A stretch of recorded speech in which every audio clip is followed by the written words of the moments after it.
to do at work, why some teams are highly productive while others are struggling. So, organizational behavior helps us understand these workplace dynamics and improve both employee well being and organizational success.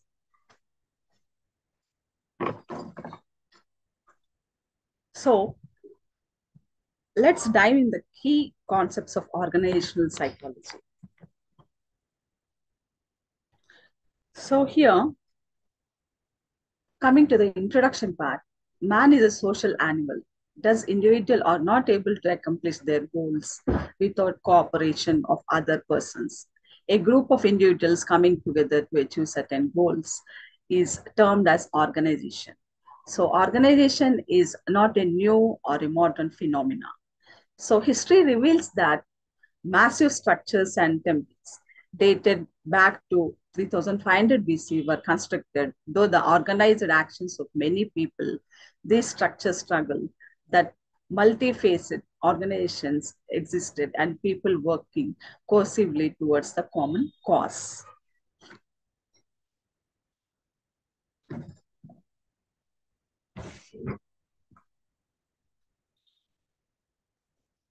Am I audible? You can join the class.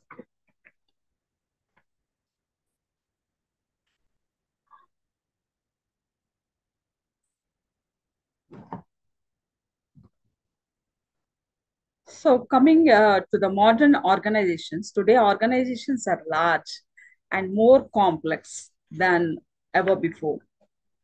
No matter where you go across different cultures, races, and ideologies, organizations play a crucial role in the shaping our daily lives.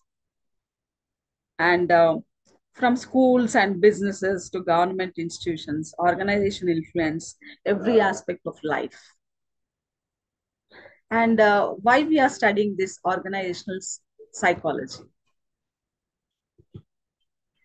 So, since organizations impact our lives so significantly, wouldn't it make a sense to understand how they function?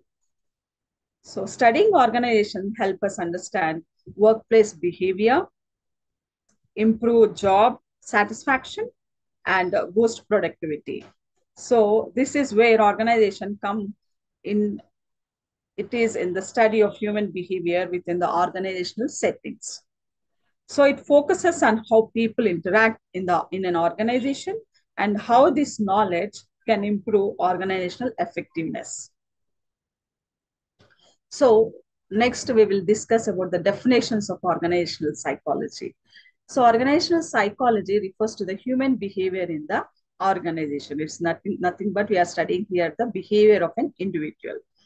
So it is a field of study that examines the influence of individuals, groups, and structure on behavior within the organization. Following are the few definitions of the organizational psychology. So I'm going to explain few definitions related to different authors.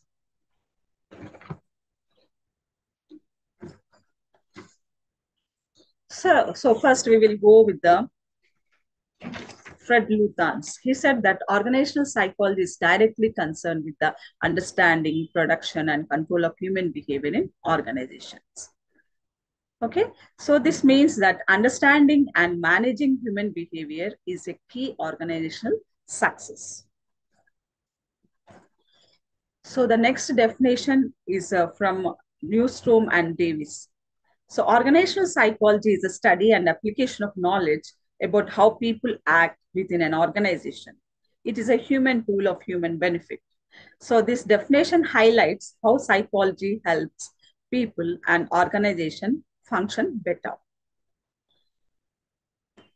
So according to the Stephen Robbins, he explained like organizational psychology is a field of study that investigates the impact that individuals, groups, and structure have on behavior within the organization for the purpose of applying such knowledge towards the improving in organization effectiveness.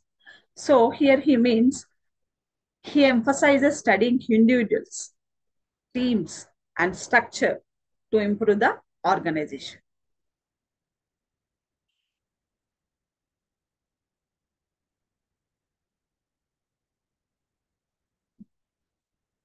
So, so what they want to say is organizational psychology helps us create workplace that foster positive behavior, productivity, and overall success. So by applying psychological principles, organizations can solve behavioral challenges and improve performance of the employee.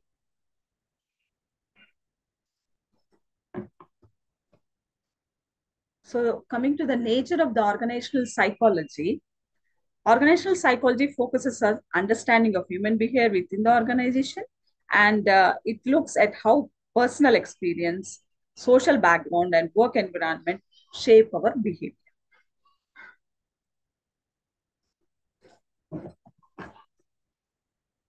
So the first level is like each employee has unique characteristics like personal traits, work experience, and social background.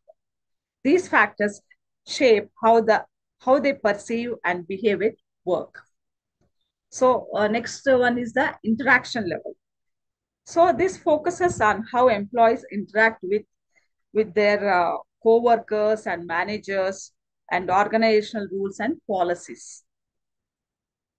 The next point is mutual influence over time. So impact on employees, work experience and social interactions influence employees' growth.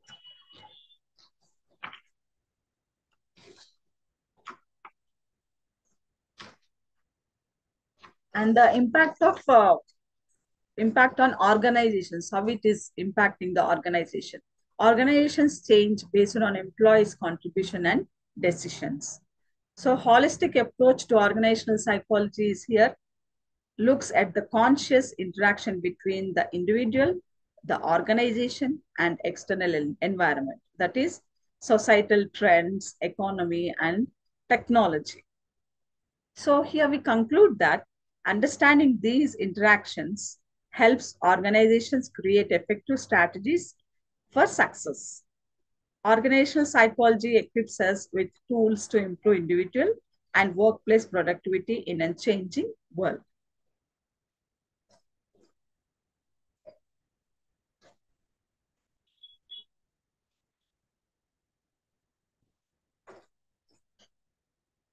So, organizational psychology studies the behavior, attitude, and the performance in the work settings. It is a foundation of human resource management and development. It explores two main facets, like the nature of the individual and the nature of the organization. The nature of the individual means here every employee brings unique traits, skills, and motivation to work. And understanding these helps organization build better learning and teamwork and work environment. And nature of the organization means here organizations have structures, cultures, and policies that shape behavior of an individual in the organization. And how an organization operates affects employee satisfaction and productivity.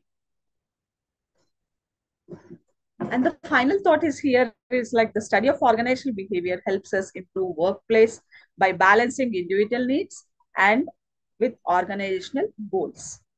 A deeper understanding of this field allows us to build better teams, enhance motivation, and improve overall effectiveness. The other important facets of organizational uh, psychology or behavioral approach to management. Here, behavioral approachment to management means it emphasizes how human behavior influence organizational effectiveness. Unlike traditional management methods that focuses solely on processes and structure, this field focuses on people, their motivation, emotion, and interactions.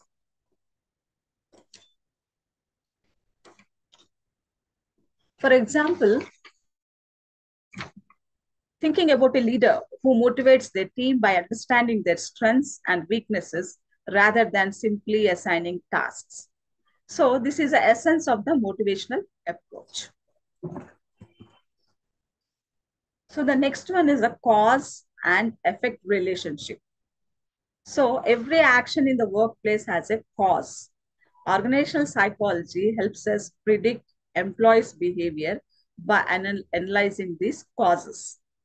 For example, if an employee frequently arrives late, the reason might be dissatisfaction with their job, a long commute, or personal stress. Understanding the cause allows managers to find the best solution rather than just enforcing strict rules.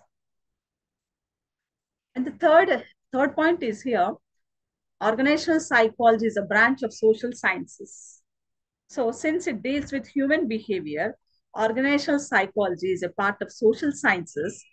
It takes insight from various fields like sociology, anthropology, economics, political science.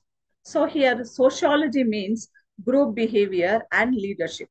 Anthropology defines cultural influences, and economics defines financial motivation and productivity. And political science means here power dynamics and decision making. So these are all the different fields which we are going to study in the organizational psychology. Each of these disciplines help us understand employees from different perspectives.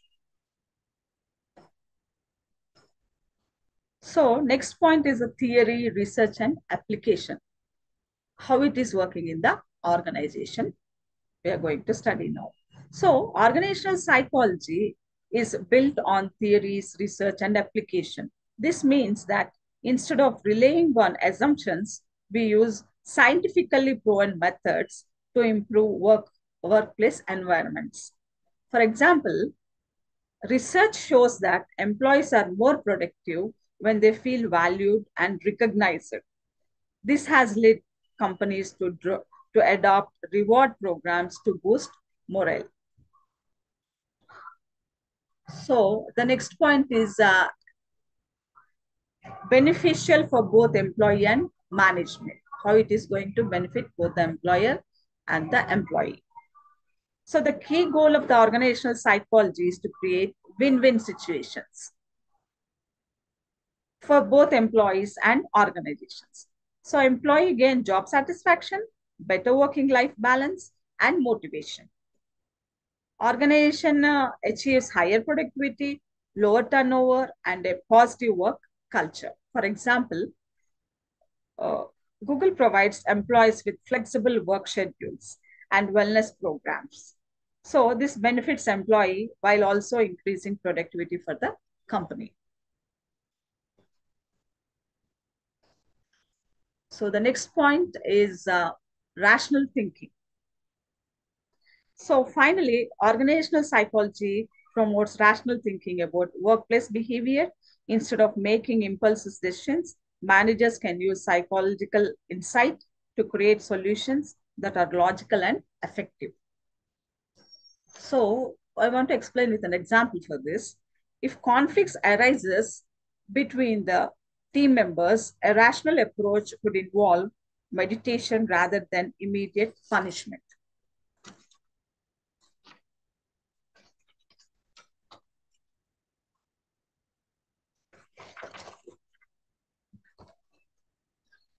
So contributions are like organizational psychology is interdisciplinary in nature. It considers and combines many branches of social sciences. Like already we have discussed like sociology. So sociology is a study of human societies and social behavior. It studies the behavior of the people in society in relation to their fellow human beings. And sociologist uses the scientific methods to understand social system such as family, a mob, or an organization.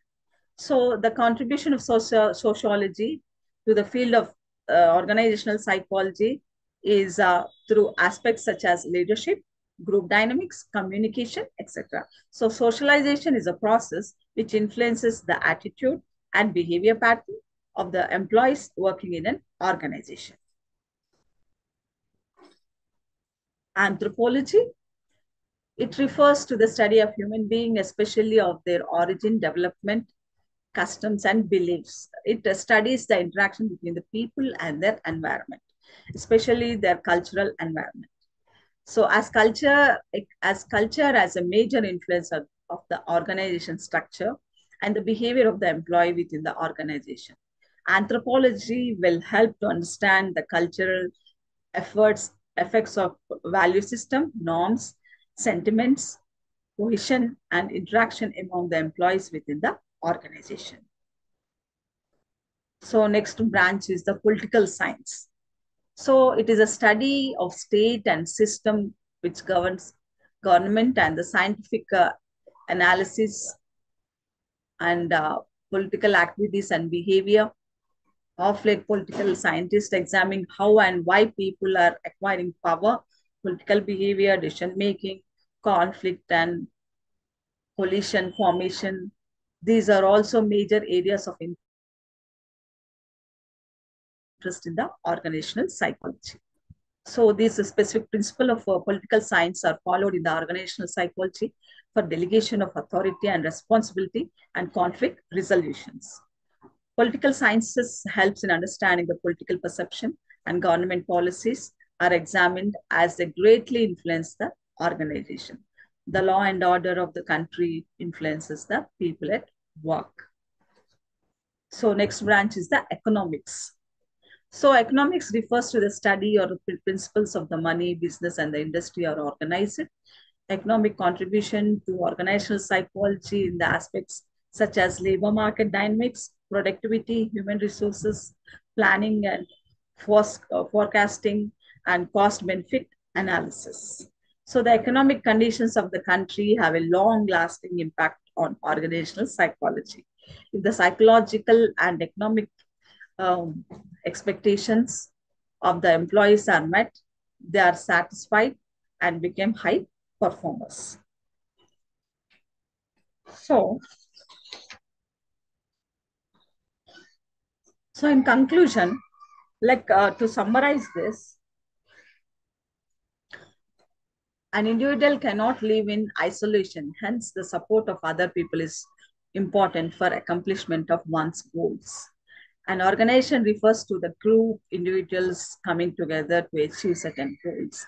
Organizational psychology refers to the human behavior in the organization, and it is a field of study that examines the influence of individuals, groups, and the structure of behavior within the organizations. So, organization psychology deals with the unique perception of each employee brings to the work culture and understands how employees interact with a large organization.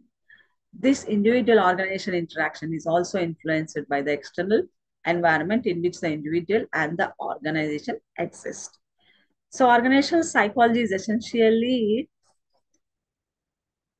in today's professional world, it helps us understand human behavior, predict workplace trends, and create environment and where employees and organization thrive.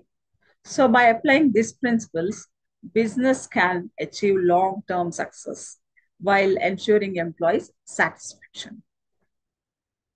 So by this, we have covered unit 1 and now we are moving to the unit 2.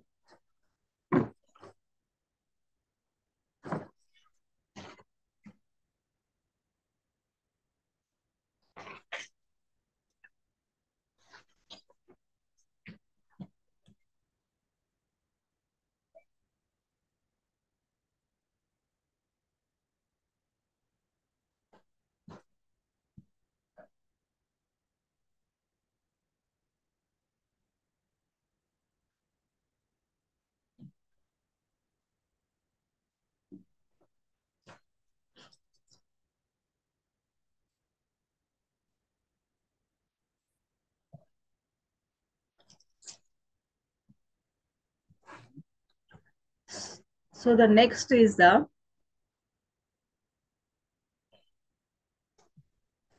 next we are going to talk about history of organizational psychology.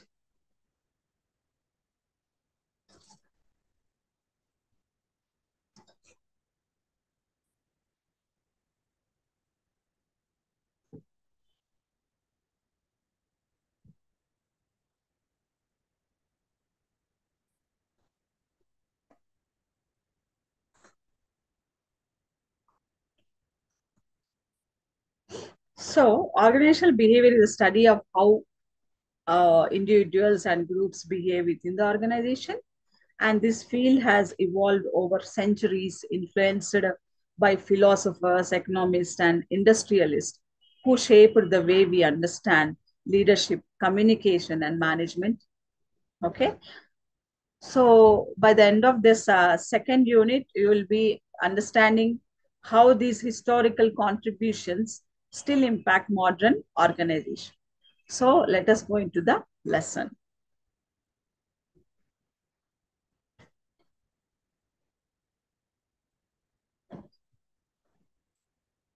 So here,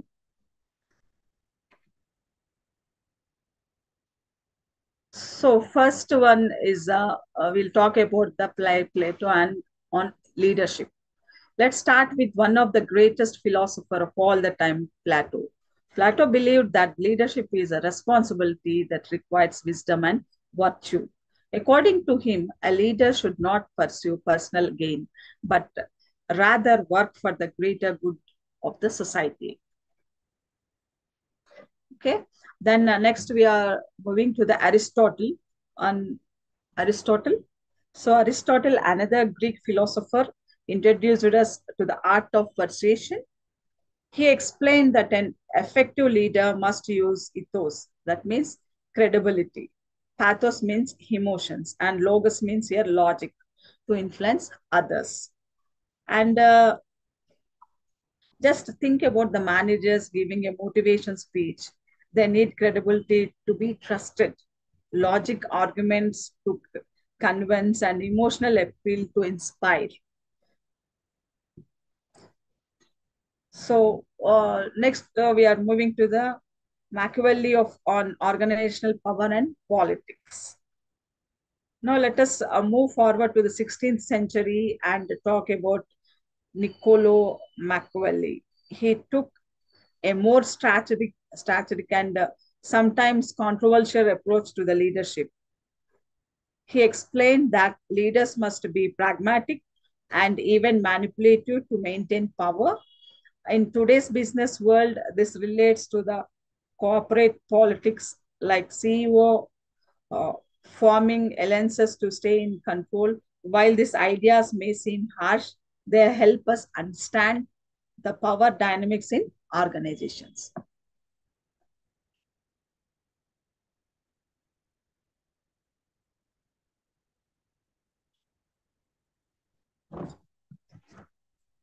And the next one is the Adam Smith and division of labor.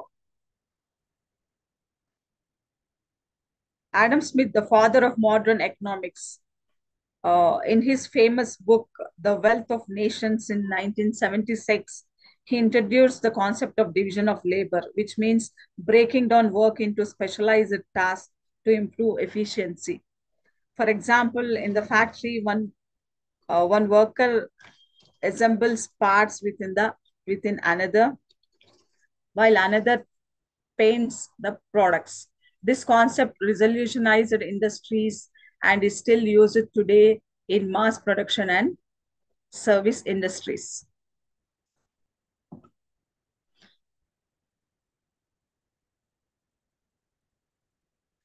The next is a industrial revolution and manager subordinate relationship. The industrial revolution in the 19th century brought large scale production and created the need for structured management. This was the beginning of the formal managerial roles. Imagine being a factory manager in the 1800s. You have controlled hundreds of workers following strict procedures over time. We realized that motivation and employees' well-being is just as important as efficiency. And how the industrialist and their role in the early organization management was used. Industrialists like Henry Ford and Andrew and John Rockefeller transformed business with their innovative leadership. Henry Ford assembled line improved productivity, drastically, but his strict control over workers also showed the need for better leadership approaches.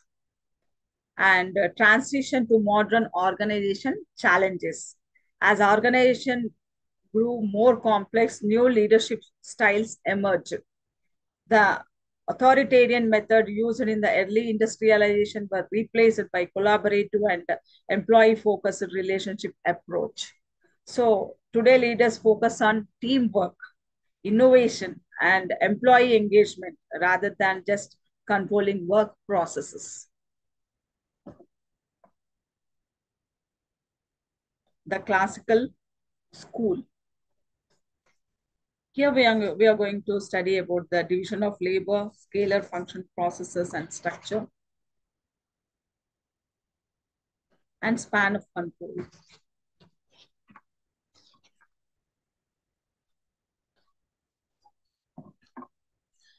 So your division of labor. One of the main principles of classical management theories is the division of labor. This concept means that workers specialize in specific tasks, which leads to greater efficiency. By focusing on a single task, individuals can become expert and perform at a higher level. Rather than multitasking, this specialization increases productivity and skill development. So the next point here is the scalar and functional processes. So here we are going to know about the scalar processes, which means a clear chain of command and delegation of authority. And functional process means here organizing the company into specialized departments. So here functional processes is about organizing the company into specialized department. Each department has specific roles and tasks, allowing for more focused expertise in different areas of organization. And structure means here the framework. The structure of an organization defines the framework of the relationship and assign tasks. It helps everyone understand their role and how they contribute to the organizational goal.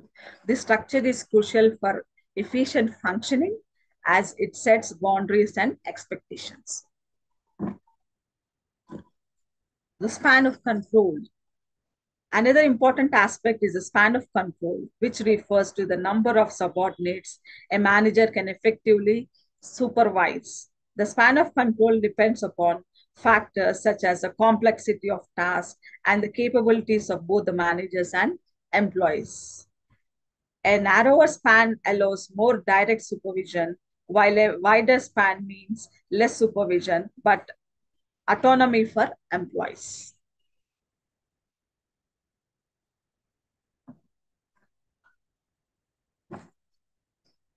So next we are moving to the Taylor scientific management theory. Now let us focus on the Frederick Windlass Taylor, the father of scientific management. Taylor introduced a systematic research-based approach to improve productivity in the workplace. He recognized that traditional management practices, which were based on intuitions and rule of thumb, were inefficient. Taylor introduced Taylor conducted experiments to find the one best way to perform tasks by studying workers' capabilities, work methods, and time management. He aimed to optimize every part of production. For example, he improved work output by assigning workers to jobs that suited their skills and provided proper tools and training. This approach significantly increased productivity. Taylor principles emphasize developing a true science of work to identify the best way to perform tasks and selecting workers scientifically to match them with the right job, and selected workers providing training to ensure workers adopt the best methods, and promoting cooperation between management and the workers for maximum efficiency. Next, we are moving to the another theory, Henry Fayol's administrative theory.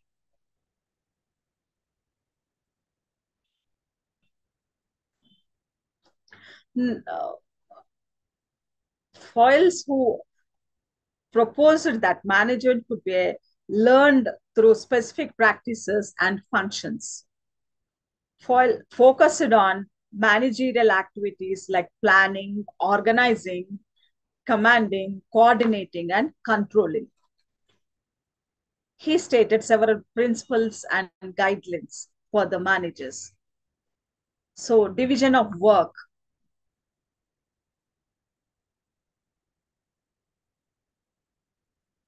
Division of work. Specialization leads to increased efficiency, and authority and responsibility. Authority must go hand in hand with responsibility, and unity of command.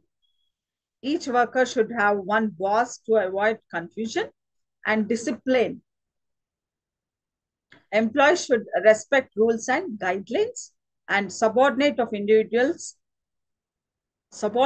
of individuals' interest, which means the interest of the organization should come first. These principles, while flexible, helps organizations maintain order and efficiency. Next, we are moving to the another theory.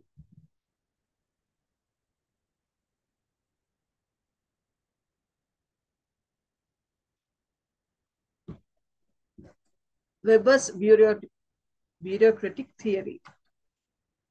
So moving to the Max Weber, who introduced the bureaucratic theory to address some of the limitations of earlier theories. Weber model emphasized a formal rule-based approach to organization.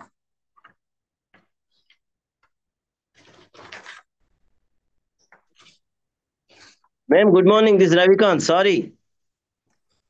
Hello, Hello. sir. Hello, sir. Hello. Sorry to join the meeting. It took this much of time to us. We have taken guidance from our cousin son who is in Hyderabad. I am in my village. Would you be continuing with the class or shall I come and join for this educational psychology English? So this is organizational psychology, sir. You'll be Okay, ma'am. giving the other link to explain about that class. Nasimulu sir sent me this link only. No problem. Sorry to disturb you. Then it is okay, madam. They'll let you continue. Then just exchange the same with Nasimulu sir after the class. Even I may be calling by 2 p.m. like that. Sorry. Well, ma'am. Okay, okay, sir. Go ahead. Go ahead. Okay, sir. Thank you.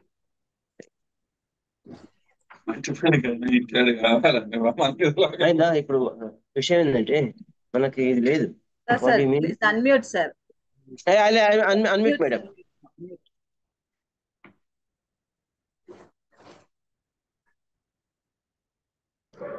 So the theory as a response to the shortcomings of the classical theories like Taylor's scientific management, he defined bureaucracy as an organization with clear rules, procedures, and an impersonal structure where authority is organized in the strict hierarchy, and employees are selected based on qualification and must follow the set rules and regulations.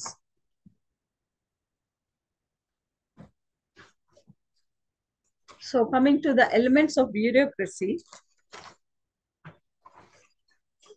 hierarchy means here a clear chain of command where the lower officials is controlled by a higher ones.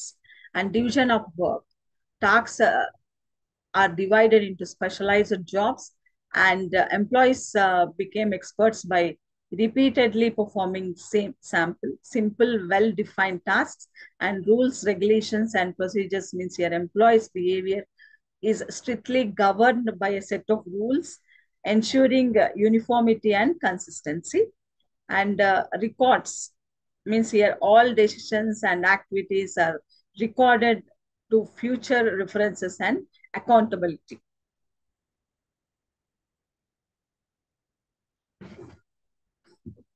And impersonality means here decisions are made based on the rules, not personal relationships. Interpersonal relationship. So personal emotions and relationships are excluded from decision making with actions driven by the rationality. And administrative class, bureaucrats selected based on merit, training, and competence, are responsible for coordinating work and enjoy job security. So Weber's theory emphasizes efficiency, predictability, and rationality through a structured rule-based system where authority is clear, defined, and duties are specialized.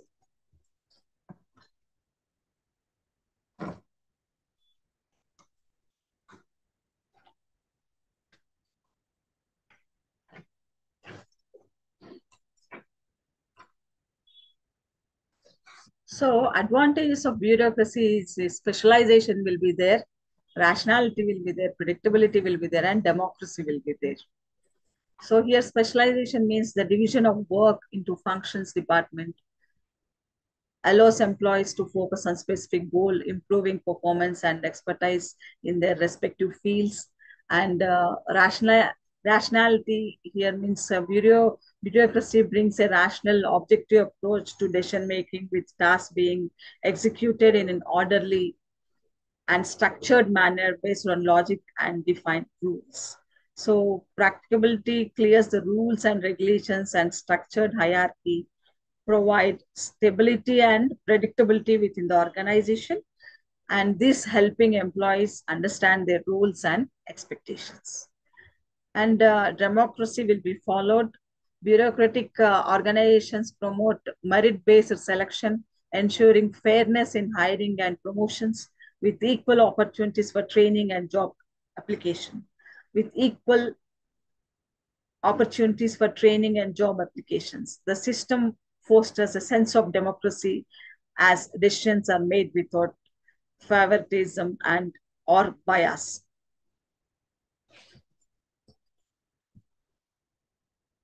And the disadvantages of this theory is like it is rigid, impersonal, displacement of objective, and compartmentalization of activities.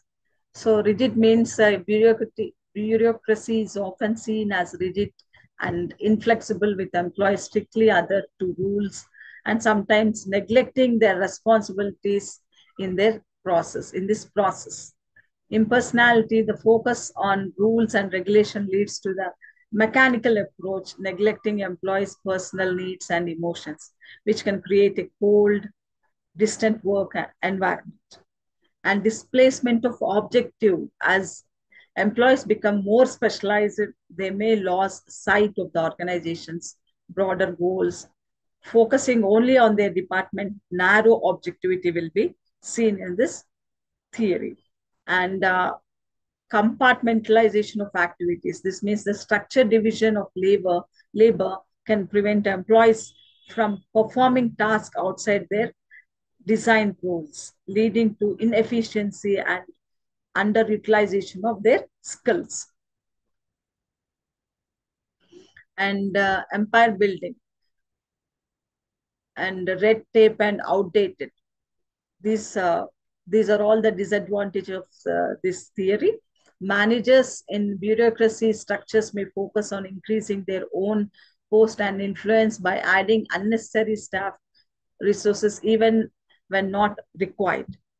And red tape, this excessive paperwork and bureaucratic process slowed down decision making and implementation, often resulting in delay and frustration. And it is outdated, like many critics argue that bureaucracy is outdated as it discourages creativity and flexibility in favor of conformity, making it ill-suited to today's fast-paced, innovative work environments. Then the next one, we are going to know about the human relation approach to organization behavior. So as we move to the 20th century, scholars began realizing that understanding human behavior in organization was just as important as focusing on task and structure. This led to the development of the human relation approach, introduced by Elton Mayo through the famous Hawthorne studies. The Hawthorne studies showed that social and psychological factors such as employee satisfaction and group dynamics play a crucial role in the productivity. This research shifted to the focus away from just physical work conditions and pay. And the key findings of this theory is like social and psychological factors, which means this influence employee productivity more than physical conditions. And informal groups, group from workers from informal groups that influence their behavior. And leadership and communication. Effective leadership and good communication improve morale and performance. Say, Mayo research laid the groundwork for modern organizational practices like team building, leadership development, and employee motivation programs.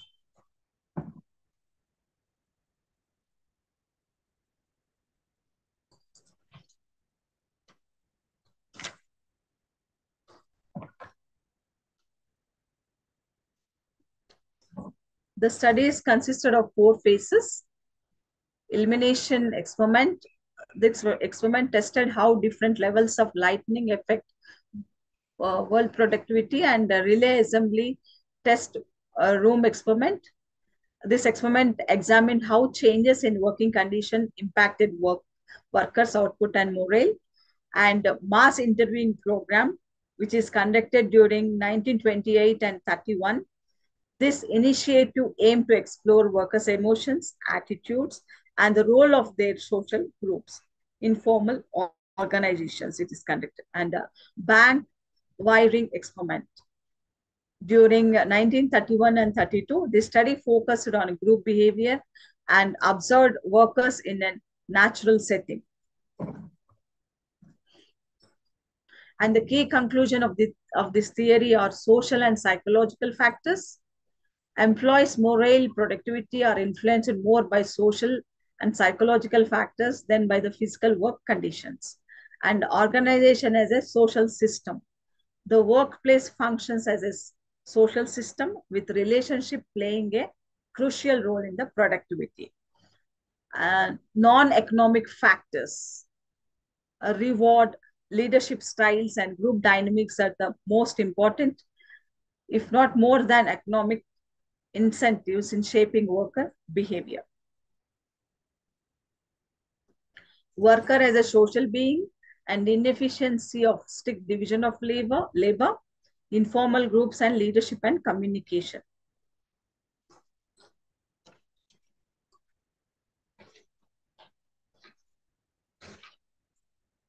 So here workers as a social being means employees are not just